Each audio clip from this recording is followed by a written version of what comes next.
এই ছাত্র গণঅভ্যুত্থানের 15 বছর ধরে আমাদের সঙ্গে থেকে আমাদেরকে নেতৃত্ব দিয়ে আমাদের লক্ষ্যে পৌঁছে দিয়েছেন আমাদের সেই তরুণ নেতা যার উপর ভরসা করে আজকে বাংলাদেশের 18 কোটি মানুষ খেয়ে আছে আমাদের ভারপ্রাপ্ত চেয়ারম্যান তারেক রহমান মঞ্চে উপস্থিত আছেন ছাত্র আন্দোলনের সোনালী অতীত যাদেরকে সবাই বলেন অর্থাৎ যারা সফল গণঅভ্যুত্থান করেছে বিভিন্ন সময়ে সেই সমস্ত সৈনিকেরা আজকে এই সমাবেশে উপস্থিত লক্ষ ছাত্র ভাই ও বোনেরা আসসালামু আলাইকুম। নতুন একটা সূর্য উঠেছে, এই সূর্য আলোকিত করবে আমাদের সকলকে। এই সূর্য একটা নতুন দিগন্তের সূচনা করেছে, নতুন স্বপ্ন দেখাতে শুরু করেছে। ছাত্র ভাই বোনেরা,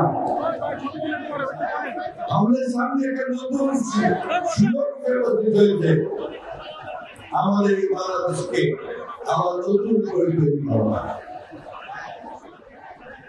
আমাদের ছাত্র ভাইরা তারা অনেক রক্ত দিয়েছে, অনেক নির্যাতন করতে পেরেছে, বারবার কারাগারে গেছে। আমাদের যে ছাত্র ভাই নেই যারা কারাগারে যায়নি নির্যাতন করতে। আমি টেকনাফ থেকে তেতুলিয়া পর্যন্ত সমস্ত এলাকার ছাত্র ভাইরা এটা একটা অত্যন্ত আনন্দের দিন। আমরা একই সঙ্গে আমাদের কষ্টের দিন, কারণ 1 বছর আগে এই দিনটিতে এই সময়টাতে আমরা আমাদের ভাইকে হারিয়েছিলাম।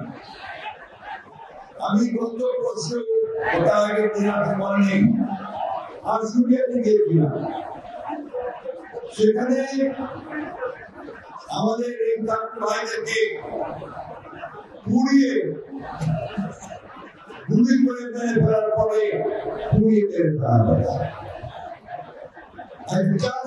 ছেড়ে গুলি করে মাথার খুলি উড়িয়ে দিয়েছে। সে মাথার খুলি মারা যায়নি, পরে সার্জারি করে তার মাথার ভিতরে 5 দিন দিয়ে লাগিয়ে দিয়েছে। এরকম অসংখ্য অসংখ্য ঘটনা আমাদের রংপুরের চট্টগ্রামের ওয়াসিম থেকে শুরু করে শত শত হাজার ছাত্ররা প্রাণ দিয়েছে। 1 দিন নয়, 2 দিন নয়, 2 দিন, শুধু 36 দিন নয়, তার আগে 15 বছর ধরে আমাদের ছাত্র জনতা শ্রমিকেরা প্রাণ দিয়েছে। এই যে প্রাণ দেওয়া, এই যে বিসর্জন দেওয়া, আত্মত্যাগ করা, লক্ষ্য একটাই, সেটা হচ্ছে আমরা একটা সুন্দর আবার করতে পারি। আমাদের ছাত্র কি চায়? তারা পাস করে চাকরি পাবে, তারা পাস করে নিজেদের নিজের প্রতিষ্ঠিত করবে, বাবা মায়ের কষ্ট করবে। তারা বাংলাদেশের নতুন কলকারখানা দেখতে চায়, তারা বাংলাদেশের নতুন কর্মসংস্থান সৃষ্টি করতে চায়, তারা এখানে ন্যায় বিচার দেখতে চায় এবং একই সঙ্গে তারা দেখতে চায় যেখানে ভালো মানুষেরা দেশ শাসন করুন, একটা সুশাসন করা। বন্ধুরা, ওদেরকে বন্ধু হচ্ছে এই জন্যে আজকে আমাদের বয়স অনেক হয়েছে, তারপরেও তোমাদেরকে বন্ধুর প্রয়োজন না। তোমাদের সঙ্গেই আমরা সবসময় কাজ করছি, কাজ করবো। তোমাদেরকে বন্ধু হতে আমরা গর্ব করছি।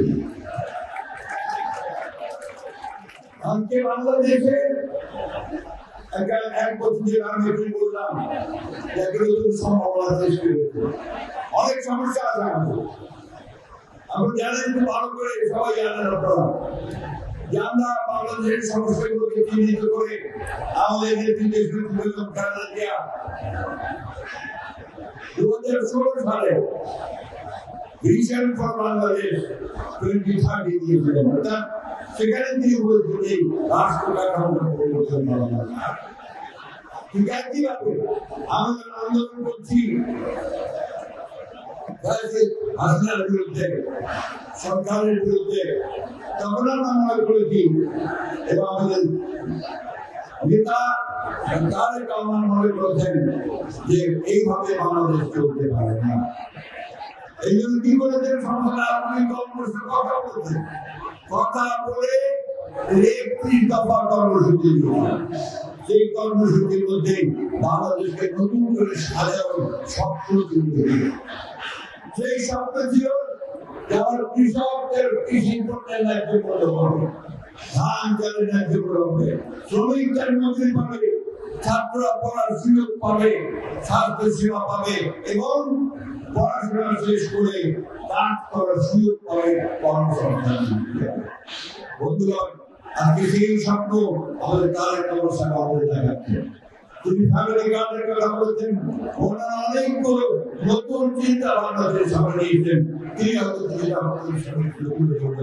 আমি শুধু বলতে চাই, প্রিয় বন্ধুরা, আজকে আমাদেরকে ঐক্যবদ্ধ থাকতে হবে। অনেক চেষ্টা করা হচ্ছে বাংলাদেশের বিভক্তি সৃষ্টি করার। আমাদের পাশের দেশে ভারতবর্ষে হাসিনা করে নিয়েছে, তার লোক বলেনি। সেখান থেকে মাঝে মাঝেই হুমকি দিচ্ছে যে তারা বাংলাদেশে আক্রমণ করবে। তা শুধু তাই নয়, এখানে তারা বিভিন্ন সৃষ্টি করার চেষ্টা করছে। আজকের এই সমাবেশ থেকে আমাদেরকে শপথ দিতে হবে যে আমরা কোনোদিনই আমরা হাসিনাকে আর এই দেশের রাজনীতিভাবে কোনো সুযোগ দিব না। শপথ দিতে হবে যে আমরা কারো কাছে মাথা নত করবো না। আমরা আমাদের দেশকে আমরা নিজেরাই স্বয়ং সম্পূর্ণ করে তুলব। এটা নেতৃত্ব আমাদের তাদের ভাষায় সেই পথই পেয়ে থাকেন। যে জন্য তিনি কি স্লোগান দিয়েছেন যে সবার আগে কি স্লোগান দিয়েছেন তিনি সবার আগে বাংলাদেশ, তাই না? ওই বাংলাদেশের শান্তি তৈরি হবে। এই দায়িত্ব কার? এই দায়িত্ব হচ্ছে আপনাদের, এই দায়িত্ব হচ্ছে ছাত্রদের মেধা এবং বুদ্ধিমত্তার চর্চা করে সামনের দিকে নিয়ে যেতে হবে। মেধা ছাড়া আমরা সামনে যেতে পারবো না। জ্ঞান বিজ্ঞানের চর্চা, মেধার চর্চা, এই মধ্য দিয়ে আমাদের সামনের দিকে এগোতে হবে। আমাদের সামনে একটা লড়াই যে বাংলাদেশে একটা গণতান্ত্রিক রাষ্ট্র প্রতিষ্ঠা করা। আমরা সেই লক্ষ্যে নিয়ে চলেছি। আমাদের নেতা তারেক রহমান সাহেব দিল্লিতে বসে প্রধান উপদেষ্টা প্রফেসর মোহাম্মদ ইউনূসের সঙ্গে আলোচনা করে নির্ধারণ করেছেন ফেব্রুয়ারি মাসে নির্বাচন হবে। গোটা বাংলাদেশের মানুষ অপেক্ষা করে আছে যে ফেব্রুয়ারি মাসে নির্বাচন হবে। তার আগে গোটা বাংলাদেশের মানুষ অপেক্ষা করে আছে আমাদের নেতা তারেক রহমান সাহেব দেশে ফিরে আসবেন, তাই না? সবাই তাই চাই না? ফিরে আসবেন, আমাদের নেতৃত্ব দিবেন, আমাদের পথ দেখাবেন। বন্ধুরা, আসুন আজকে আমরা এই শপথ গ্রহণ করি যে আমরা সবাই ঐক্যবদ্ধ হয়ে আমরা তারেক রহমান সাহেবের নেতৃত্বে আমরা এই দেশকে সত্যিকার অর্থে শহীদ প্রেসিডেন্ট আমার যে স্বপ্ন ছিল, দেশের যে স্বপ্ন, সেই স্বপ্নের প্রতি আমরা বাস্তবায়ন করি। একটা সত্যিকার অর্থে একটা সুখী, সুন্দর, সমৃদ্ধ বাংলাদেশ, প্রধানমন্ত্রী বাংলাদেশ নির্মাণ করি। কথা বলে আমাদের সবাই আবারও ধন্যবাদ জানিয়ে বক্তব্য শেষ করছি। আসসালামু আলাইকুম, খুদা হাফেজ। বাংলাদেশ জিন্দাবাদ, বাংলাদেশ জাতীয়তাবাদী ছাত্র দল জিন্দাবাদ, শহীদ জামাল দেশপ্রেম জিন্দাবাদ, তারেক রহমান জিন্দাবাদ, শহীদ স্মৃতি অমর হোক।